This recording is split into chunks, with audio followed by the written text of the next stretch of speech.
आइए देखते हैं एक्सरसाइज 3.1 का क्वेश्चन नंबर 2। क्वेश्चन नंबर 2 कहता है कि a coach of cricket team buys 3 bats and 6 balls for rupees 3,900 and later she buys another bat and 3 balls for rupees 1,300 and we have to represent this situation algebraically as well as graphically। तो देखिए इस question में एक cricket का coach था, उसने सबसे पहले 3 बैट और 6 बॉल खरीदे 3,900 रुपीज़ के, और उसके बाद उन्होंने 1 बैट और 3 बॉल खरीदा 1,300 रुपीज़ का। तो देखिए इसे कैसे करेंगे, जैसे हमने क्वेश्चन नंबर 1 अटेम्प्ट किया था, बस उसी लाइन में हम इस क्वेश्चन को भी अटेम्प्ट करेंगे। सबसे पहले हम एज्यूम करेंगे let cost of single bat be x. एक बैट की कीमत हमने x मान ली है। इसी तरीके से let cost of single ball be y, और एक बॉल की कीमत हमने y मान दी है। अब पहली कंडीशन देखते हैं, 3 बैट एंड 6 बॉल फॉर 3,900। तो 3 तो हमने खरीदे बैट, तो बैट की कीमत हो गई 3x, और साथ में 6 हमने खरीदी बॉल, तो बॉल की कीमत हो गई 6y, और ये सब कितने रुपए का मिला, 3,900 रुपीज का। तो ये बन गई हमारी पहली इक्वेशन। इसी तरीके से सेकंड कंडीशन है 1 बैट एंड 3 बॉल। तो 1 बैट माने x प्लस 3 बॉल माने 3y, ये हो गई हमारी 1,300 रुपीज की। तो इस तरीके से एल्जेब्रिकली तो हम इस क्वेश्चन को रिप्रेजेंट कर सकते हैं। आइए बात करते हैं कि ग्राफिकली कैसे हम इसे रिप्रेजेंट करेंगे। तो ग्राफिकली रिप्रेजेंट करने के लिए सबसे पहले हमें निकालने होंगे हर इक्वेशन के x और y के कुछ कोऑर्डिनेट्स। तो हम यहाँ पे कोशिश करेंगे कि हम 3 कोऑर्डिनेट्स तो एटलीस्ट निकालें। तो देखिए पहली इक्वेशन की बात करते हैं।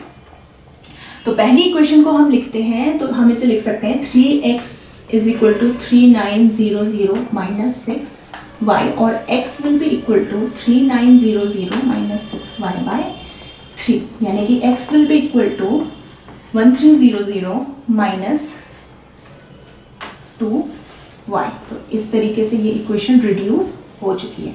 आइए इसके कोऑर्डिनेट्स बनाते हैं, x एंड y। तो देखिए अगर y की जगह में अगर मैं 100 रखूंगी तो x की जगह में आएगा 1,100। इसी तरीके से y की प्लेस में अगर मैं 200 रख दूंगी तो x की प्लेस में आएगा 900, और y की प्लेस में अगर मैं 300 रख देती हूँ तो x की प्लेस में आ जाएगा 700। तो ये हमें मिल गए कोऑर्डिनेट्स, इनको ग्राफ में रिप्रेजेंट करते हैं। सेकेंड इक्वेशन के हम कोऑर्डिनेट्स निकालते हैं, तो x will be equal to 1300 minus 3y। तो यहाँ पे देखिए x एंड y की जगह में अगर मैं 100 रखूंगी, x की जगह मिलेगा मुझे 1000, y की प्लेस में मैं 200 रखूंगी, x की जगह मुझे 700, और y की जगह में अगर मैं 300 रखती हूँ तो x की जगह में मुझे मिलेगा 1300 माइनस 900, दैट इज 400। तो ये हो गए सेकेंड इक्वेशन के कोऑर्डिनेट्स। आइए देखते हैं इन्हें हम ग्राफ में कैसे रिप्रेजेंट करते हैं। तो इक्वेशन फर्स्ट से हमें पॉइंट मिले थे 1100 एंड 100, 900 एंड 200, 700 एंड 300। तो x एक्सिस में मैंने 1 सेंटीमीटर को 200 यूनिट से डिनोट किया है, और y में मैंने 1 सेंटीमीटर को 100 यूनिट से डिनोट किया है। इसलिए 200 का गैप है x एक्सिस में और 100 का गैप है y एक्सिस में।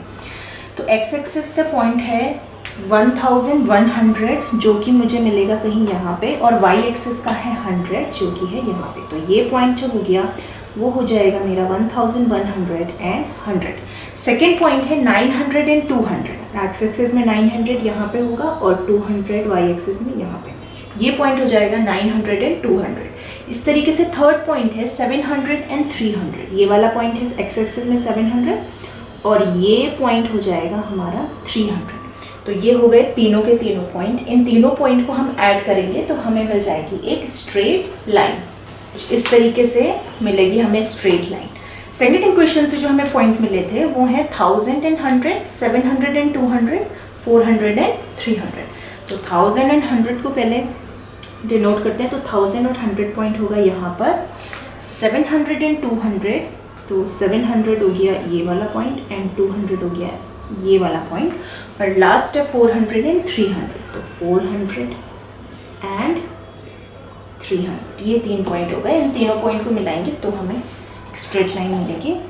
तो इस तरीके से मिल गई हमें सेकंड इक्वेशन के पॉइंट से, कोऑर्डिनेट से एक और स्ट्रेट लाइन। तो इस तरीके से ग्राफिकली हम इन इक्वेशंस को रिप्रेजेंट कर सकते हैं।